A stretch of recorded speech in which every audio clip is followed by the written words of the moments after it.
ഭിന്നിപ്പ് മൂർച്ഛിച്ചു എന്നാണ് ചോദ്യം. സ്മൃതി, മൂർച്ഛിച്ചിട്ടുണ്ട്. ഈ സമസ്ത എന്ന് വെച്ചാൽ മതപണ്ഡിതരുടെ സഭയാണല്ലോ.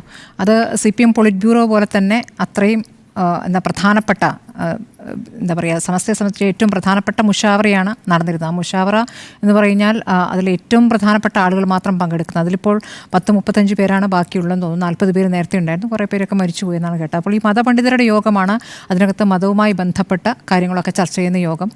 ആ യോഗത്തിൽ പക്ഷേ കുറച്ചു കാലമായി സമസ്തയിൽ ഉരുണ്ടുകൂടിയിരിക്കുന്ന വിവാദങ്ങൾ ചർച്ച ചെയ്യാനുള്ള മുഷാവറയായിരുന്നു.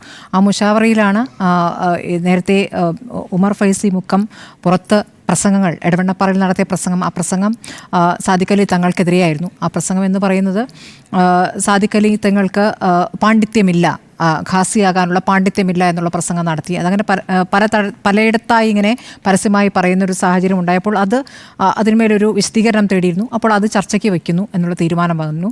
അത് ഈ മുഷാവറയുടെ അവസാന ഭാഗത്ത് ചർച്ച ചെയ്യാം എന്നുള്ള കാര്യത്തിൽ തീരുമാനത്തിലെത്തുന്നു. മറ്റു കാര്യങ്ങൾ സംസാരിക്കുന്നു. അപ്പോൾ ജിഫ്രി മുത്തുക്കോയ തങ്ങൾ പറയുന്നു, ആ വിഷയം ചർച്ച ചെയ്യുമ്പോൾ ഈ വിവാദത്തിൽ ഇപ്പോൾ പ്രതിസ്ഥാനത്ത് നിൽക്കുന്ന ഉമർ ഫൈസി മുക്കം ആ സമയത്ത് ഇരിക്കേണ്ട യോഗത്തിൽ എന്ന് പറയുന്നു. പക്ഷേ അദ്ദേഹം ആ സമയത്താണ്, പിന്നീട് ആ സമയത്ത് അദ്ദേഹം പോകാതിരുന്നപ്പോഴാണ് ബഹാവുദ്ദീൻ നദ്വി അത് ഓർമ്മിപ്പിച്ചത്. അത് ഓർമ്മിപ്പിക്കുമ്പോൾ അദ്ദേഹം അപ്പോഴാണ് പറയുന്നത്, നിങ്ങളെപ്പോലുള്ള കള്ളന്മാർ പറയുന്നത് കേൾക്കേണ്ടതില്ലല്ലോ. അപ്പോഴാണ് ജിഫ്രി മുത്തുക്കോയ തങ്ങൾ അത് തനിക്ക് കൂടി ഏറ്റ അപമാനമാണെന്ന് മനസ്സിലാക്കിക്കൊണ്ട് അദ്ദേഹം അവിടെ നിന്ന് എഴുന്നേൽക്കുന്നത്. ആ ഒരു ഹാളിലാണ്, അതിനപ്പുറത്ത് തന്നെ അദ്ദേഹത്തിൻ്റെ മുറിയുണ്ട്. അദ്ദേഹത്തിൻ്റെ മുറിയിലേക്കാണ് പോയത്. അപ്പോൾ ഈ പുറത്തു വന്നിരിക്കുന്ന വാർത്താക്കുറിപ്പ് പ്രകാരം ഇറങ്ങിപ്പോയിട്ടില്ല എന്ന് പറഞ്ഞാൽ സാങ്കേതികമായി ശരിയാണ്, ആ സ്ഥലത്തു നിന്ന് ഇറങ്ങിപ്പോയിട്ടില്ല, അദ്ദേഹത്തിൻ്റെ മുറിയിലേക്ക് പോയി. അപ്പോൾ അങ്ങനെ നോക്കിക്കഴിഞ്ഞാൽ ജിഫ്രി മുത്തുക്കോയ തങ്ങളും ഉമർ ഫൈസി മുക്കമൊക്കെ ഒരു ഘട്ടത്തിൽ ഒരുമിച്ചാണ് നിന്നിരുന്നത്. അതായത് ലീഗിൽ വന്നിരിക്കുന്ന ചില കാര്യങ്ങൾ, ലീഗിൽ PMA സലാമിന് കിട്ടുന്ന ഒരു പ്രാധാന്യം, മുജാഹിദിനായി PMA സലാമിന് കിട്ടുന്ന ഒരു പ്രാധാന്യം, PMA സലാം പലപ്പോഴും നടത്തിയ പരസ്യ പ്രതികരണങ്ങൾ, ആ പ്രതികരണങ്ങൾ നമുക്കറിയാലോ. ഒരു ഘട്ടത്തിൽ CPM-മായി അടുത്ത ഘട്ടത്തിൽ പറഞ്ഞിരുന്നു, ഈ മുഖ്യമന്ത്രിയുമായി ഫോൺ വിളിച്ച് കാര്യങ്ങൾ നടപ്പാക്കുന്നവരുണ്ടല്ലോ സമസ്തയിൽ എന്നടക്കമുള്ള പരസ്യ പ്രതികരണങ്ങൾ നടത്തിയിരുന്നു. അതൊരു തരത്തിൽ സത്യമായിരുന്നതിനും പിന്നീട് ജിഫ്രി മുത്തുക്കോയ തങ്ങൾക്കത് വിശദീകരിക്കേണ്ടി വന്നിട്ടുണ്ട്. പല കാര്യങ്ങൾക്കും സർക്കാരുമായി പല കാര്യങ്ങളും നേടിയെടുക്കേണ്ടി വരും, അതിനായി എല്ലാ സർക്കാരുകളുമായും ബന്ധമുണ്ടാക്കാറുണ്ട് എന്നാണെന്ന് ജിഫ്രി മുത്തുക്കോയ തങ്ങൾ വിശദീകരിച്ചത്. നമുക്ക് അറിയാവുന്നതാണ് ഈ വഖഫ് PSC നിയമനവുമായി ബന്ധപ്പെട്ട കാര്യം നേരത്തെ ഉണ്ണി ബാലകൃഷ്ണൻ ചൂണ്ടിക്കാണിച്ചു. അതുപോലെ തന്നെയാണ് ജെൻഡർ ന്യൂട്രൽ യൂണിഫോം, സർക്കാരിൻ്റെ ഒരു വലിയ വിപ്ലവകരമായ പദ്ധതിയായിട്ട് നടപ്പാക്കാനിരുന്ന കാര്യം കേരളത്തിലെ മുസ്ലിം വിദ്യാർത്ഥികൾക്ക് അത് പാടില്ല എന്ന രൂപത്തിലേക്ക് അവർ വരുന്നു. പെൺകുട്ടികളെ സംബന്ധിച്ച് ഭയങ്കര ഒരു പ്രതീക്ഷ നൽകുന്ന ഒരു കാര്യമായിരുന്നു യൂണിഫോമിൻ്റെ കാര്യത്തിൽ, ജെൻഡർ ന്യൂട്രൽ യൂണിഫോം. അത് വലിയ കേരളത്തിൽ ചർച്ചയായ കാര്യമാണല്ലോ. അപ്പോൾ അങ്ങനെ സർക്കാർ അങ്ങനെ ഒരു പുരോഗമനപരമായ ആശയം കൊണ്ടുവരുന്നു, അത് നടപ്പാക്കാൻ പോകുന്നു എന്നുള്ള പ്രഖ്യാപനം നടത്തുന്നു. അപ്പോഴാണ് അതിന് എതിർപ്പുമായി വരുന്നത്. അത് പിന്നീട് അതത് സ്കൂളുകൾക്ക് തീരുമാനിക്കാമെന്നുള്ള ഒരു പ്രതികരണത്തിലേക്ക് വിദ്യാഭ്യാസ മന്ത്രിക്ക് വരേണ്ട സാഹചര്യമൊക്കെ നമ്മൾ കണ്ടു. അപ്പോൾ ആ ഒരു സമ്മർദ്ദം എവിടെ നിന്നാണ് വന്നത്? സമസ്തയിൽ നിന്നാണ് വന്നത്. അപ്പോൾ സമസ്തയ്ക്ക് ആ കാര്യങ്ങൾ നടപ്പാക്കാൻ സാധിച്ചു എന്നുള്ളതാണ്. അപ്പോൾ അതായത് അവരുടെ പിന്നാക്ക നിലപാട് സർക്കാരിന് അംഗീകരിക്കേണ്ടി വന്നു. അപ്പോൾ അങ്ങനെ പിന്നാക്ക നിലപാട് എൻ്റെ ഭാഗമായിട്ടാണ് ഞാൻ ഉണ്ണി ബാലകൃഷ്ണൻ മനസ്സിലാക്കിയ രീതിയിലല്ല ഞാൻ ഈ ഇസ്ലാമിക് കോളേജ് CAC-യുടെ വിഷയത്തെ ഞാൻ മനസ്സിലാക്കിയിരിക്കുന്നത്. ഞാൻ അറിഞ്ഞിടത്തോളം ഈ അവിടെ ഉണ്ടായിരുന്ന ഹക്കീം ഫൈസി അതിർശ്ശേരി അദ്ദേഹത്തിനായിരുന്നുള്ള ചുമതല. അദ്ദേഹം അതിൻ്റെ ചുമതലക്കാരനിരുന്ന സമയത്ത് അവിടെ പെൺകുട്ടികൾ, അതാണ് ആ സമയത്ത് വിവാദമായത്, പെൺകുട്ടികൾക്ക് ഇവിടെ വിദ്യാഭ്യാസം നടത്തുന്ന സമയത്ത് വിവാഹം വേണ്ട, വിവാഹം പഠനം ശേഷം മതി. കാരണം പലപ്പോഴായി അവിടെ പഠിക്കാൻ വരുന്ന വിദ്യാർത്ഥികൾ പഠനം പാതി വഴിക്ക് നിർത്തിപ്പോകുന്നു, കൊഴിഞ്ഞു പോക്കുണ്ടാകുന്നു. അപ്പോൾ അതിൽ ഒരു തീരുമാനമെടുത്തു, അതിനുശേഷം മതി വിവാഹം എന്നുള്ള തീരുമാനം. അതാണ് വലിയ രീതിയിൽ ചൊടിപ്പിക്കുകയും അദ്ദേഹത്തിനെ പുറത്താക്കലിലേക്ക് ഉള്ള തീരുമാനത്തിലേക്കൊക്കെ എത്തിച്ചത്. നേരത്തെ ഉണ്ണി ബാലകൃഷ്ണൻ ചൂണ്ടിക്കാണിച്ച മറ്റ് വിഷയങ്ങൾ അതിൽ അകത്ത് കിടക്കുന്നുണ്ടാകും. പക്ഷേ 9 ആവശ്യങ്ങളാണ് ഉന്നയിച്ചത്. 9 ആവശ്യങ്ങൾ നടപ്പാക്കിയിട്ടില്ല. അതാണ് CAC ആയിട്ടുള്ള എതിർപ്പ്. ഓക്കെ, അപ്പോൾ ഈ പുരോഗമനപരമായ കാര്യങ്ങളാണ് അദ്ദേഹം നടപ്പാക്കിയത്. അപ്പോൾ അങ്ങനെയുള്ള കാര്യങ്ങൾ കൂടി വേണം എന്നുള്ള നിലപാട് സാദിഖ് അലി തങ്ങൾക്കുണ്ട്.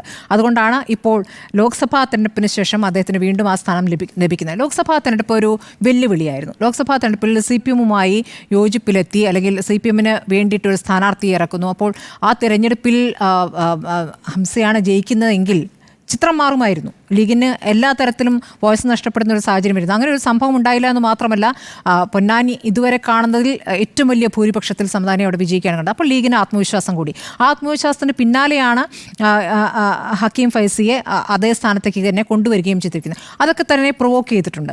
അപ്പോൾ അതിൽ ഒരു പ്രശ്നം ഉയരുന്നു. ആ പ്രശ്നം ഉയർന്ന പിന്നീട് ഉമർ ഫൈസി അതിലപ്പുറമുള്ള കാര്യങ്ങളിലേക്ക് കടക്കുന്ന ഘട്ടത്തിൽ ഇപ്പോൾ ഏറ്റവും ഒടുവിൽ മറ്റു മതങ്ങളെ അപഹസിക്കുന്ന രീതിയിലുള്ള പ്രസംഗം കൂടി അദ്ദേഹം നടത്തിയിട്ടുണ്ട്. അതും പുറത്ത് വിവാദമായിട്ടുണ്ട്. അത് വാർത്തകൾ കൊടുക്കാൻ പറ്റാത്ത രീതിയിൽ തീവ്രമായിട്ടുള്ള പ്രതികരണമാണത്. മറ്റ് വർഗീയ നിലപാടുള്ളവർ എടുത്ത് ദുരുപയോഗം ചെയ്യാൻ സാധ്യതയുള്ളത് കൂടിയാണ്. അപ്പോൾ അത് സമസ്തയുടെ നിലപാടല്ല, അങ്ങനെ ഒരു നിലപാട് ലീഗിനില്ല എന്ന് ആവർത്തിച്ച് പറയേണ്ടി വന്നു. അപ്പോൾ തീവ്ര നിലപാടുള്ളവർ ലീഗിനകത്തും ചില സമയത്ത് വേറെ രൂപത്തിൽ പ്രതികരിക്കുന്നത് നമ്മൾ കണ്ടു. ഇപ്പോൾ മുനമ്പം വിഷയത്തിലടക്കം അതുണ്ടായിട്ടുണ്ട്. ഇന്നത്തെ ലീഗിലെ യോഗത്തിൽ അങ്ങനെ പ്രതികരിക്കുന്നവർക്ക് താക്കീത് നൽകിയിരിക്കുന്നു, ഇനി അങ്ങനെയുള്ള പ്രതികരണത്തിലേക്ക് പോകരുത് എന്ന് പറഞ്ഞിരിക്കുന്നു.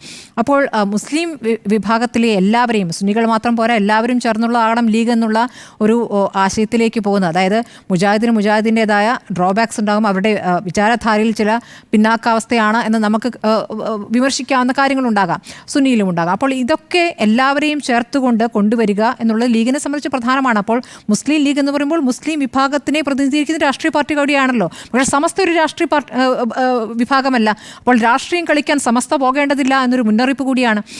ഇപ്പോൾ സുപ്രഭാതത്തിൽ വന്ന പരസ്യം അടക്കം വലിയ രൂപത്തിൽ ചർച്ച ചെയ്തിട്ടുണ്ട്. അത് അടക്കം ചർച്ച ചെയ്യാനുള്ള മുഷാവറയായിരുന്നു.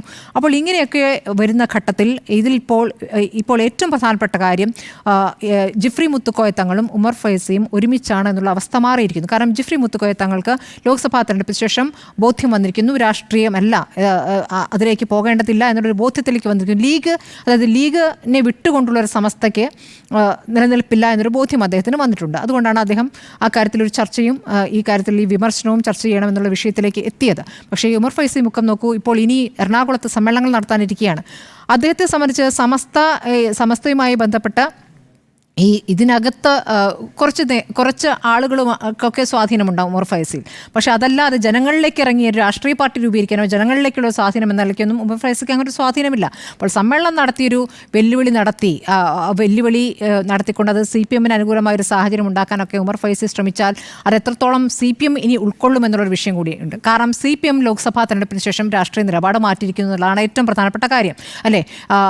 ന്യൂനപക്ഷ സംരക്ഷകരായി നിന്നിരുന്നു CPM. പക്ഷേ ഇപ്പോൾ ഭൂരിപക്ഷ വർഗീയതയും ന്യൂനപക്ഷ വർഗീയതയും ഒരുപോലെ ഭയക്കേണ്ടതാണ് എന്ന് പറയുകയും ന്യൂനപക്ഷത്തിൻ്റെ രക്ഷകർ എന്നുള്ള ഒരു വാദം തന്നെ ഒഴിവാക്കിക്കൊണ്ട് മുന്നോട്ട് പോകുന്ന ഇപ്പോൾ ഭൂരിപക്ഷ വിഭാഗത്തിൻ്റെ പാർട്ടിയാണ് CPM എന്ന് തെളിയിക്കാനുള്ള ആ രീതിയിലുള്ള പ്രതികരണങ്ങളാണ് MP ഗോവിന്ദൻ്റെ ഭാഗത്തുനിന്നായും തുടർച്ചയായി വന്നുകൊണ്ടിരിക്കുന്നത്. ഇപ്പോഴായാലും ഇന്ന് പോലും പാലക്കാട് SDP-യുടെ എത്ര വോട്ടുകൾ കിട്ടിയിരിക്കുന്നു കോൺഗ്രസിന് ഇപ്പോൾ ആവർത്തിച്ച് പറയുന്നതാണ് കണ്ടിട്ടുള്ളത്.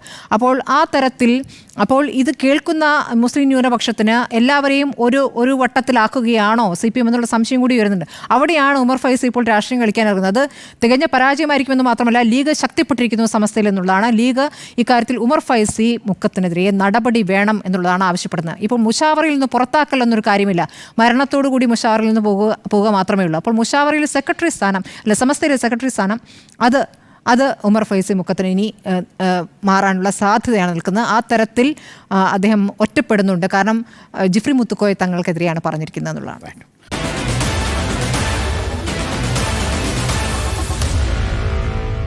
Meet the editors.